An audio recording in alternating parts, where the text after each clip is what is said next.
Elements और nutrients वहां पे लॉक हो सकते हैं।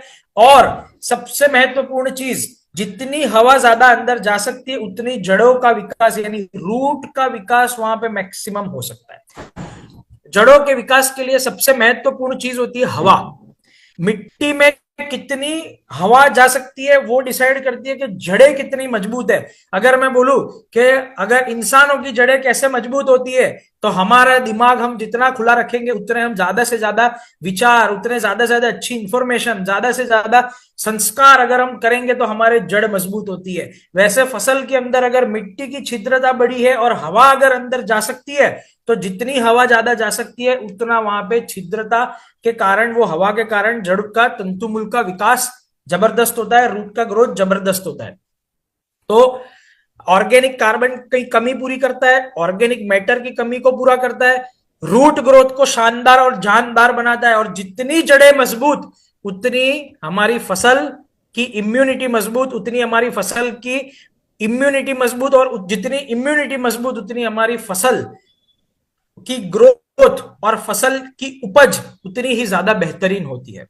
तो रूट प्योर का रूट ग्रो प्रोडक्ट, जो कि एक लिक्विड फॉर्मुलेशन में है, जिसके अंदर बेहद ही शानदार organically derived amino acid, seaweed growth hormones, root growth hormones, plant growth hormones, antioxidants और काफी सारे प्लांट डिराइव्ड मिनरल्स ऐसे डाले गए कि जिसके एक्सट्रैक्ट के कारण वो मिट्टी में जाने के साथ ऑर्गेनिक कार्बन की कमी को धीरे धीरे धीरे करके पूरा करता है, ऑर्गेनिक मैटर को बढ़ाता है, न्यूट्रिएंट्स को अवेलेबल कराता है, मित्र जीवाणु पनपने की संस्थापन वहां पे करता है, और सबसे इंपॉर्टेंट चीज की फसल की ग्रीनरी, यानी फसल की ग्रीनरी, उसकी पत्तों की उपज, फूल की उपज, फल की उपज और ओवरऑल पूरे फसल की उपज को कम से कम 25% से ज्यादा बढ़ाने में मदद करता है।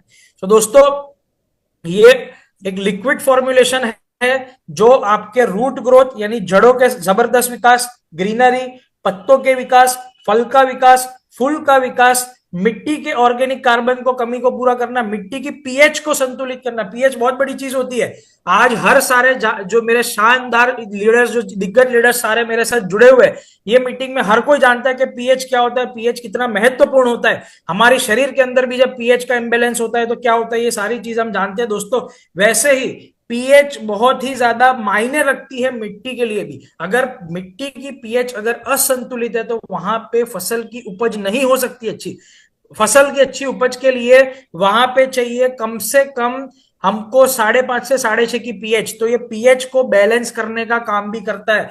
यानी सोचो कि रूट ग्रो पीएच को भी बैलेंस करता है, ऑर्गेनिक कार्बन बढ़ाता है, ऑर्गेनिक मैटर बढ़ाता है, जड़ों के विकास को बढ़ाता है, फसल की उपज को बढ़ाता है, फ्लावरिंग, फ्रूटिंग, वेजिटेशन ग्रोथ, सारी चीजें, और मिट्टी को पुनर्जीवित करने का काम, सारा काम रूट ग्रो करता है। यानी all in one, in true sense root pure की जबरदस्त शानदार जानदार प्रोडक्ट रूट प्योर की रूट ग्रो।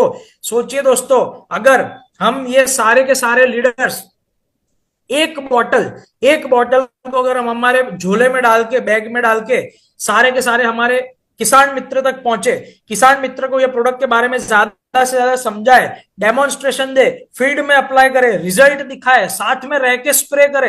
अरे मेहनत तो हमें करनी है, मेहनत करके तो हम इतना आगे तक पहुंचे, और मेहनत करने में किसकी शर्म है। हम एक पंप लेके, पंप के अंदर रूट ग्रो डाल के, जमीन में डाल के, वहीं के वहीं सामने स्प्रे करके 3 दिन बाद वहां जाके एक ऐसा जबरदस्त हम लोग डेमो दिखा दे के किसान भी देखता रह जाए कि यार रूट प्योर की दमदार प्रोडक्ट है कि 3 दिन, 2 दिन, 1 दिन के अंदर भी रिजल्ट हमको दिखता है कि ग्रीनरी बढ़ गई, वहां पे फ्लावर आ गए, फ्रूटिंग अच्छा हो रहा है, रूट ग्रोथ अच्छा हो रहा है। आप सोचिए दोस्तों, अगर आप खुद झोले में डाल के ये एक बॉटल लेके घूमोगे, आप एक बॉटल लेके नहीं घूम रहे हो, आप आशीर्वाद लेके घूम रहे हो। वो किसान के लिए आशीर्वाद है, वो हमारी जनसंख्या के लिए आशीर्वाद है, वो भारतवर्ष के लिए आशीर्वाद है, क्योंकि आप वहां जाके जहर मुक्त खेती की आप वहां पे प्रचार कर रहे हो, आप वहां पे इंसेक्टिसाइड और पेस्टिसाइड के उपयोग को कम करवा रहे हो, केमिकल के उपयोग को कम करवा रहे हो। और दोस्तों, जैसे ही ये प्रोडक्ट आपके खेतों में जाएगी, खेतों में वही जान आएगी और फिर से हम सोने की चिड़िया बन सकते हैं दोस्तों। तो ये प्रोडक्ट जो आपके 500, आपको एक 500 ml के पैकिंग में जो आपके पास रूट ग्रो नाम से जो प्रोडक्ट है, ऑल इन वन ग्रोथ का काम करेगा, रूट को यानी कि जड़ों का विकास, पत्तों का विकास, फूलों का विकास, फल का विकास, मिट्टी का विकास, मिट्टी को पुनर्जीवित करना, पीएच को संतुलित करना, ऑर्गेनिक कार्बन बढ़ाना, यानी सारे के सारे काम ये एक प्रोडक्ट कर सकता है दोस्तों। अब इसको इस्तेमाल कैसे करना है ये हम समझेंगे, बड़ी ध्यान से सुनना है इस प्रोडक्ट को इस्तेमाल कैसे करना है। इस प्रोडक्ट को इस्तेमाल करने के लिए हमें जो हमारा पंप है, जो किसान जो पंप लेके घूमते हैं, ये पंप के अंदर हमें एक पंप में 40 टू 45 ml, 40 से 50 ml, 40 ml से 50 ml हमको प्रति पंप पानी की टंकी में मिक्स करके पत्तों के नीचे की साइड और पत्तों के ऊपर की साइड अच्छे से स्प्रे करना है। अगर पंप में ये डाल रहे हैं तो 40 ml से 50 ml हमें मिक्स करके पत्ते के नीचे की साइड और ऊपर की साइड अच्छे से पूरा स्प्रे करना है, अच्छे से नहलाना है। सर बेसिकली 15 लीटर के टैंक में 50 ml डालना, राइट सर? एग्जैक्टली 15 लीटर के पंप में, कई किसी किसान के पास 16 लीटर का पंप होता है, किसी के पास 15 लीटर का होता है, कोई फर्क नहीं पड़ता, 1 लीटर ज्यादा की कैपेसिटी होती है। आपको 50 ml एक पंप के अंदर डालना है। और अगर आप इसको ड्रिप एवं ड्रेंचिंग के माध्यम से डाल रहे हो, यानी सिंचाई पद्धति से डाल रहे हो, ड्रिप इरिगेशन की 200 लीटर की पानी की टंकी में इसको आपको डालना है 500 ml से लेके 1 लीटर तक, डिपेंडिंग ऑन कि आपकी फसल कौन से चरण में है। अगर फसल पूरी पैदावार स्टेज पे है, पूरी बड़ी हो चुकी है, तो आपको 1 लीटर तक इस्तेमाल करना है। और यदि अगर ये इनिशियल स्टेज पे है तो आप इसको 500 ml पानी की टंकी में, यानी 200 लीटर की जो पानी की टंकी होती है, वो ही आपको 500 ml एक बोतल को डाल देना है पानी की टंकी में और जाने देना है पानी के साथ 1 एकड़ में। यानी 1 एकड़ में रूट ग्रोथ 500 ml, 500 ml पर एकड़, 500 ml प्रति एकड़ के हिसाब से आपको पानी की टंकी में डाल देना है। यदि अगर आपकी फसल सेकंड, थर्ड, फोर्थ स्टेज पे हो तो आप उसको 1 लीटर तक इस्तेमाल कर सकते हो। और जब आप इसको स्प्रे कर रहे हो तो 50 ml प्रति पंप के हिसाब से आप इसको स्प्रे कर सकते हो। 100% ऑर्गेनिक होने के कारण, 100% ऑर्गेनिक होने के कारण इसमें किसी भी प्रकार के पेस्टिसाइड, केमिकल, टॉक्सिन्स नहीं है। ये फसल के ऊपर कोई भी प्रकार की हानिकारक चीजें नहीं पहुंचाती, कोई भी फसल के ऊपर इसके अंदर हानिकारक चीजें नहीं पहुंचाती। अब मैंने बताया कि 50 ml एक पंप में डाल के स्प्रे करना है ऊपर नीचे की साइड अच्छे से, या तो जो पानी की टंकी है, ड्रिप इरिगेशन की पानी की टंकी, उसमें हमें डाल देना है 500 ml से लेके 1 लीटर प्रति एकड़। ये हमारा डोज रहता है रूट ग्रो का। अब सबसे इंपॉर्टेंट चीज, इसको इस्तेमाल कब कब करना है, कि सर इसको कब कब इस्तेमाल कर सकते हैं, कौन से स्टेज के ऊपर इस्तेमाल कर सकते हैं। अब ये बड़ी ध्यान से सुनिएगा। पहला इसका इस्तेमाल करना है जब आपका बीज अंकुरित होके, जब आपके बीज अंकुरित होके बाहर आते हैं, यानी बीज अंकुरित होके जब पौधा बाहर आता है उसके 5 से 6 दिन के अंदर इसका पहला स्प्रे कीजिए। यानी बीज अंकुरित होकर जब पौधा बाहर आता है तब आप इसको 5 से 6 दिन के अंदर इसका पहला स्प्रे कीजिए। दूसरा स्प्रे आपको करना है जब आपकी फसल ग्रोथ स्टेज के ऊपर, यानी विकास चरण के ऊपर हो। जब विकास चरण के ऊपर हो, यानी करीबन 1 फीट से 1.5 फीट की हाइट पे आपकी फसल आ चुकी है, तब इसका दोबारा स्प्रे कीजिए। जब आपकी फसल के ऊपर फूल लगना शुरू हो जाए, यानी फ्लावरिंग स्टेज शुरू हो जाए, तब आप इसको तीसरी बार स्प्रे कीजिए। और जब आपकी फसल के ऊपर फल लगना, यानी फ्रूटिंग स्टेज आ जाए, फल लगना शुरू हो जाए, तब इसको चौथी बार स्प्रे कीजिए। अब कई बार कोई फसल ऐसी होती है कि सर इसमें तो फल आते ही नहीं, कोई बात नहीं, फूल आते हैं तो फूल आते वक्त लगाओ और उसके करीबन 15 दिन से 20 दिन के बाद एक बार स्प्रे करो। कोई फसल में फूल भी नहीं आते तो ग्रोथ स्टेज के ऊपर हर 15-20 दिन के अंदर, 15-20-25 दिन के अंदर एक बार स्प्रे या तो जमीन में इसको डालते जाइए। ये प्रोडक्ट कोई भी प्रकार की फसल के अंदर इस्तेमाल हो सकता है। इसको आप आम के पौधे में इस्तेमाल करो, सीताफल के पौधे में इस्तेमाल करो, गेहूं, बाजरा, चावल, मक्का, सोयाबीन, गन्ना, किसी भी आलू, किसी भी प्रकार की खेती में इसका इस्तेमाल कर सकते हो। ये प्रोडक्ट को 500 ml से लेके 1 लीटर प्रति एकड़ इस्तेमाल करना है ड्रिप ड्रेंचिंग में। और यदि स्प्रे के माध्यम से डाल रहे हो तो 50 ml प्रति पंप इस्तेमाल करना है। 4 से 5 स्टेज के अंदर यूज कर सकते हो। जब आपकी बीज अंकुरित होकर बाहर आए, जब विकास चरण हो, जब फूल आए, जब फल आए, और इस बीच में कहीं पे भी अगर आपको लगे कि आपकी फसल पीली पड़ रही है, न्यूट्रिशन की कमी है, नाइट्रोजन फास्फोरस पोटाश की कमी है, कैल्शियम मैग्नीशियम की कमी है, सल्फर की कमी है, कोई भी कमी लगे तो आप इस चीज का स्प्रे कर सकते हो।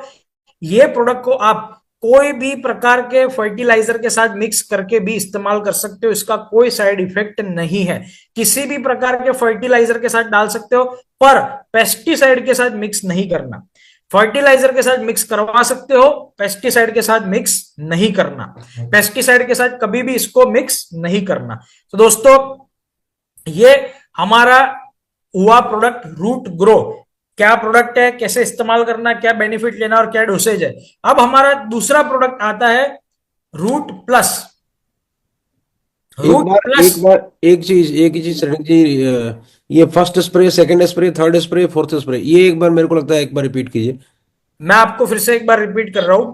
पहला स्प्रे आपको लगाना कब लग, सप्लीमेंट है, पर फसल का मुख्य खाना क्या है, उसकी सौर्य ऊर्जा, सनलाइट। सनलाइट और पानी उसका मेन खाना। यानी इतना ध्यान रखना है कि जब भी आप इस प्रोडक्ट का इस्तेमाल कर रहे हो या कोई भी प्रोडक्ट का इस्तेमाल कर रहे हो, तो इनफ सनलाइट अवेलेबल है, इनफ वहां पे वाटर अवेलेबल है, यानी सनलाइट और पानी की वहां पे कमी ना हो, तो आपको बेस्ट रिजल्ट्स मिल सकता है। ठीक है। और इसका आपको 100% रिजल्ट अगर लेना है तो इसको मॉर्निंग अर्ली टाइम के ऊपर सनराइज के इमीडिएट बाद इसको आप स्प्रे कीजिए, या तो इसको शाम को बिफोर सनसेट 1 आध घंटे के पहले इसको आप स्प्रे कीजिए, ताकि सन का उस वक्त इंटेंसिटी सबसे ज्यादा हो और आपको मैक्सिमम बेनिफिट मिले आपकी फसल के ऊपर। अच्छा, यानी कि उल्टा है। बाकी लोग ये बोलते हैं कि पहले स्प्रे करो या सनसेट के बाद करो, इसमें बीच में करना है ताकि सन मिले। बिल्कुल बिल्कुल। ओके। और अभी मैं जो नेक्स्ट प्रोडक्ट समझाऊंगा, नेक्स्ट प्रोडक्ट के बाद हम सारे क्वेश्चंस का आंसर लेंगे। नेक्स्ट जो प्रोडक्ट है ना, बड़ा आसान प्रोडक्ट है, कोई रॉकेट साइंस प्रोडक्ट नहीं है। रूट प्लस एकदम आसान प्रोडक्ट है। रूट प्लस को समझना, रूट प्लस को आप लोग को मैं 2 मिनट के अंदर पूरा प्रोडक्ट समझा दूंगा। मेरे को मैं सिर्फ आपको एक बात पूछूंगा कि आपको मालूम है कि बॉलीवुड इंडस्ट्री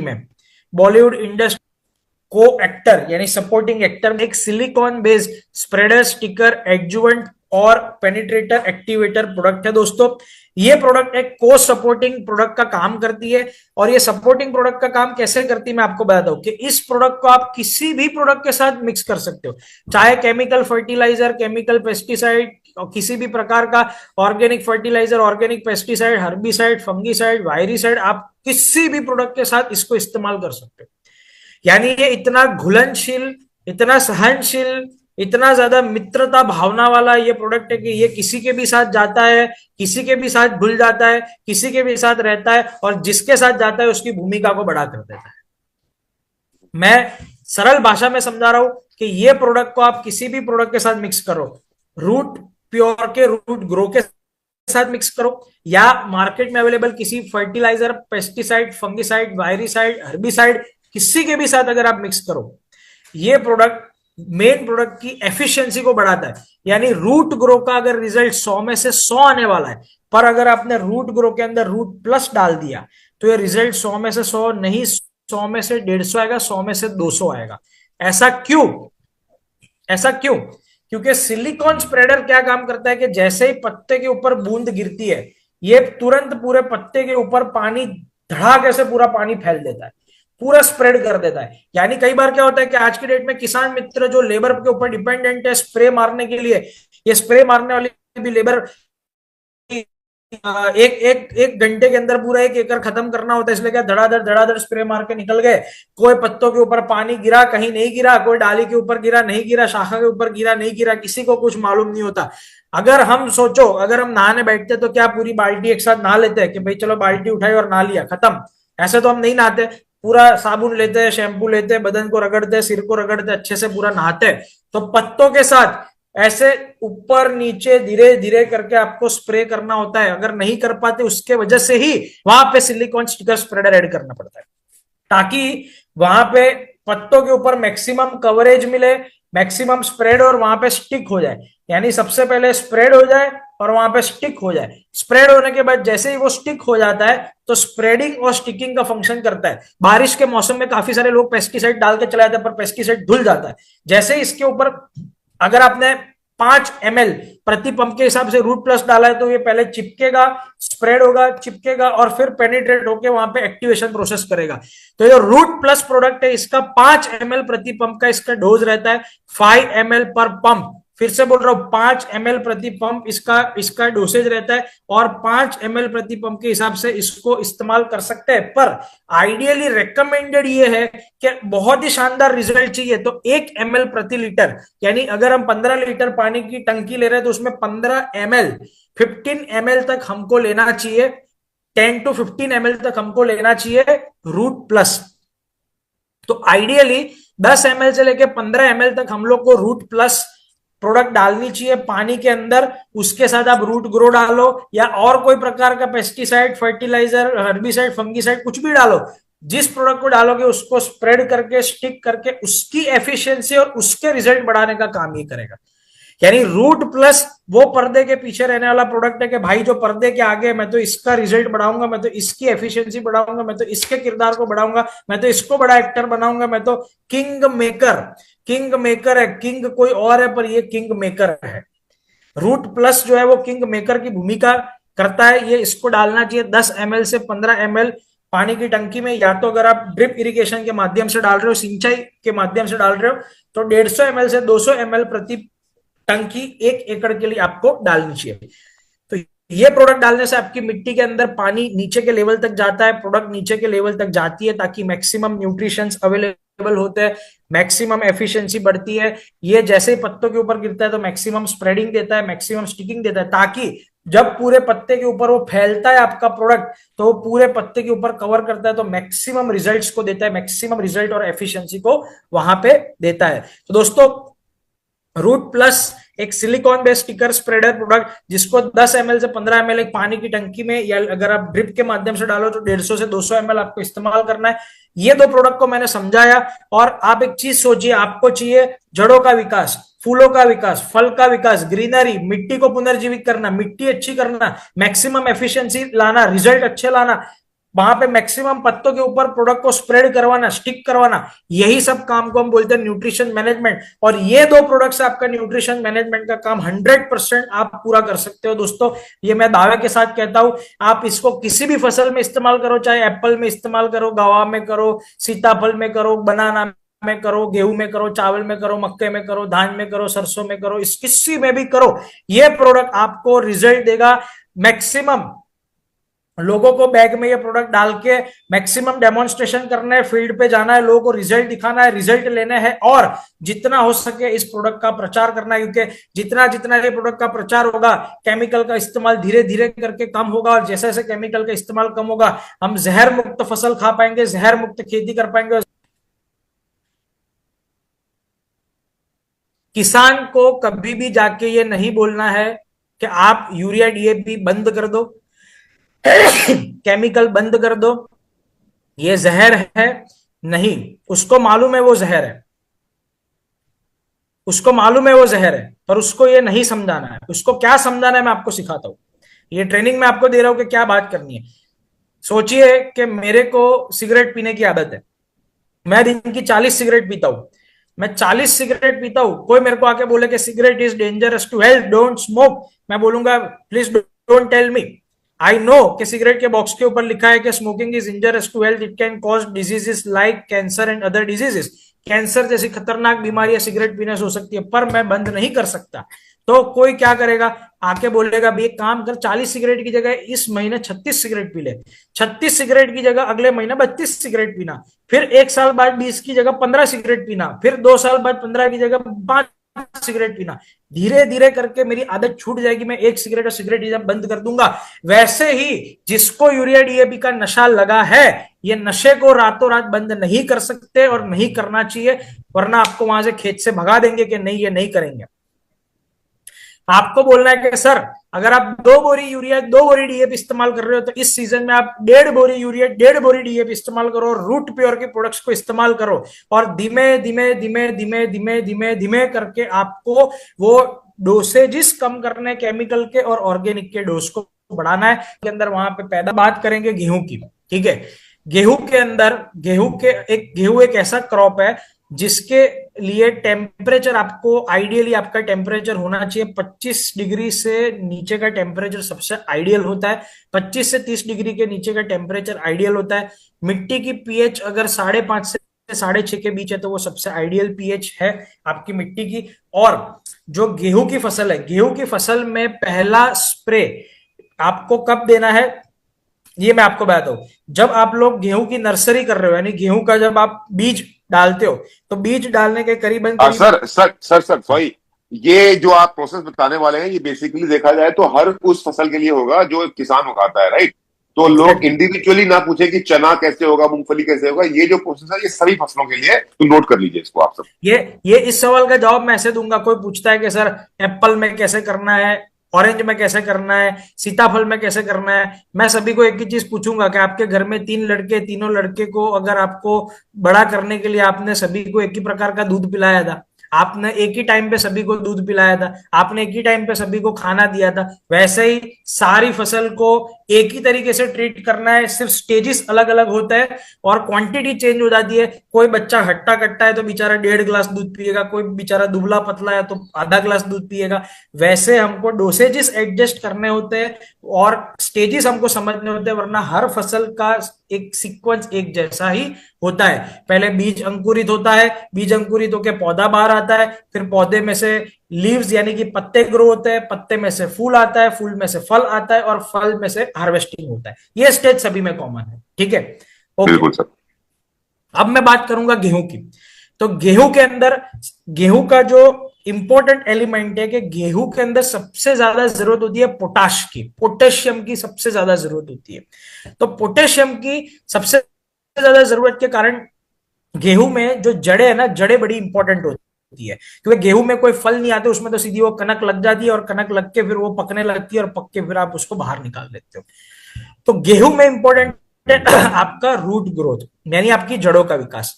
तो पहला आपको देना है रूट ग्रो को जमीन में, आपको स्प्रे नहीं करना, जमीन में देना है। कब देना है जमीन में?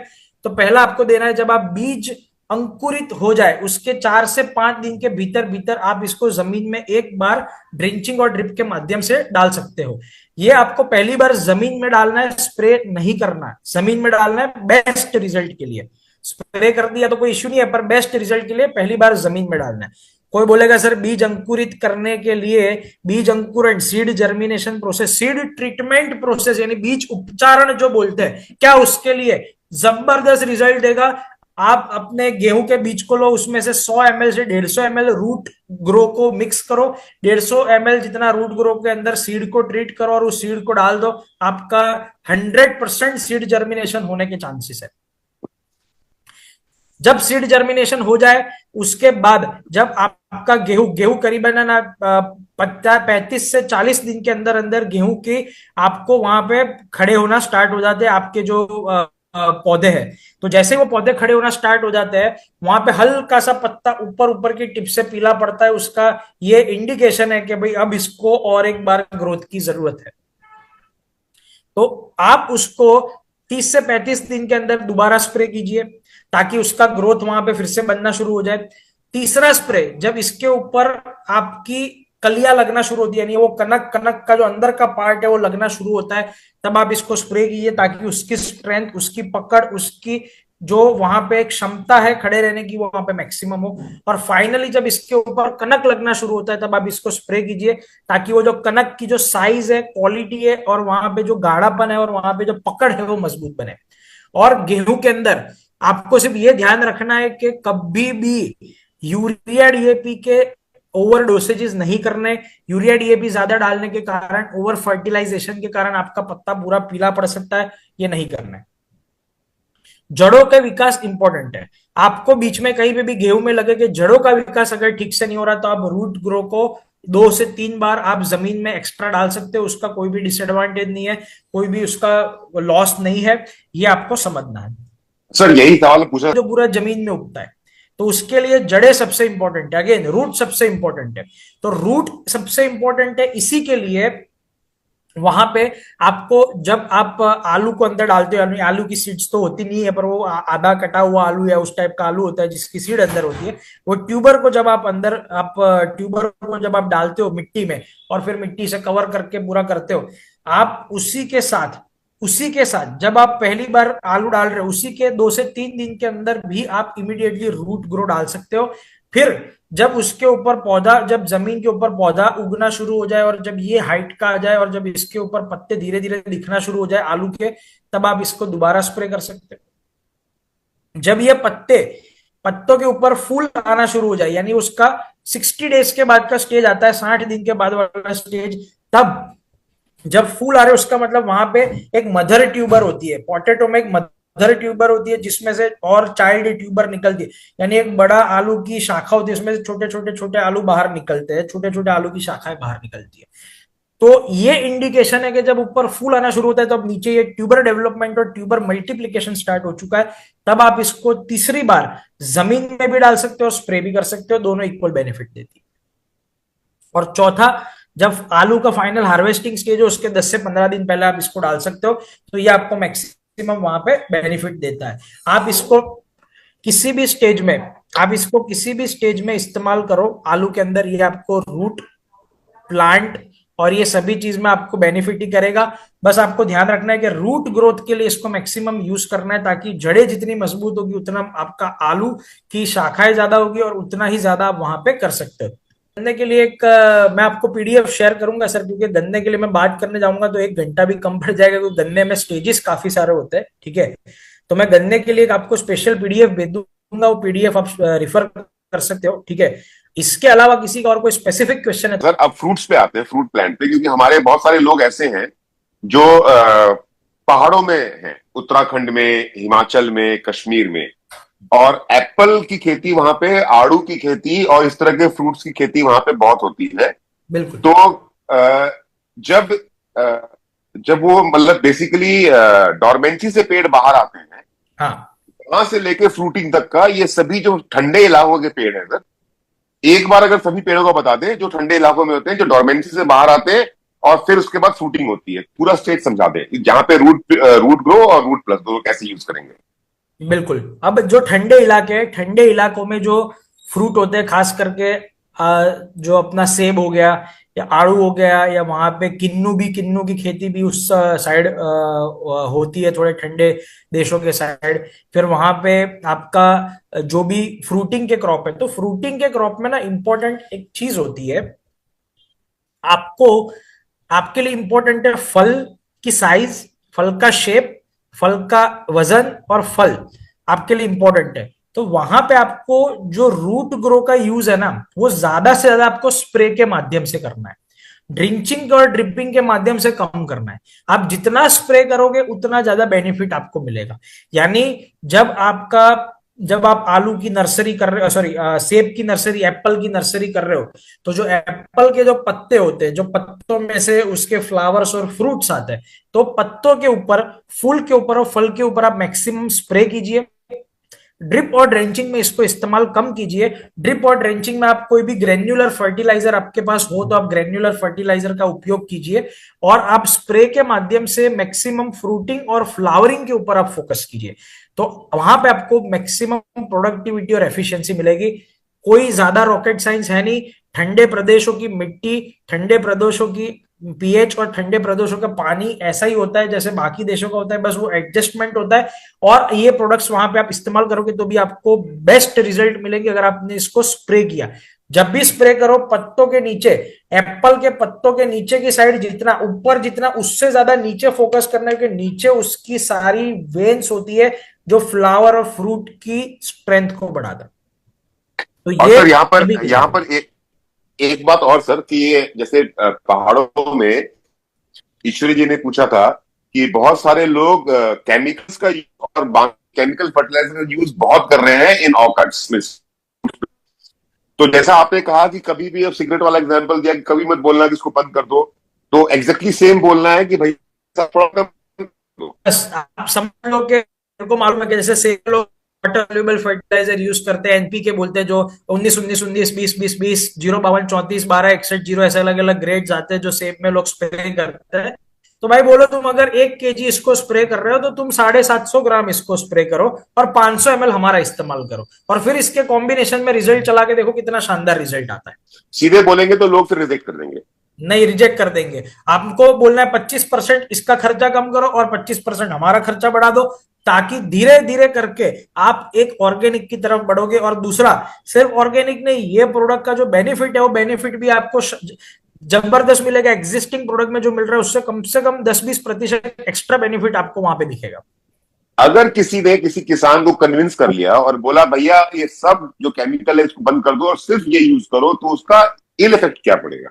ईल्ड इफेक्ट पड़ेगा कि पहले 1 साल में ईल्ड शायद 15-20% तक गिर सकती है, शायद, ये भी मैं शायद बोल रहा हूं, पर सर होने के लिए तो केमिकल में भी ईल्ड गिर जाती है, क्योंकि पूरा का पूरा एग्रीकल्चर डिपेंड है मौसम के ऊपर। एक चीज याद रखनी है कि किसान को अन्नदाता बोलते हैं, पर दाता एक ही है, ऊपर वाला। ऊपर वाला एक ही है। अगर अगर मौसम ठीक नहीं है, बारिश ज्यादा हो गई, बाढ़ हो गई, मौसम ठीक नहीं है, धूप ज्यादा हो गई, धूप कम हो गई, सर गेहूं गेहूं के अंदर, आज के अंदर ग्लोबल वार्मिंग का सबसे बड़ा प्रॉब्लम क्या है? जो टेम्परेचर बढ़ रहा है, गेहूं के जो डीएनए होता है, आप डीएनए समझते हो सब, करेक्ट? तो जो गेहूं का डीएनए होता है ना, डीएनए कोडिंग ऐसा है कि जैसे ही वो 35 डिग्री के ऊपर सेंस कर लेता है गर्मी, वो तुरंत पकना शुरू हो जाता है। उसको मालूम चल जाता है कि अब पकने का वक्त आ चुका है।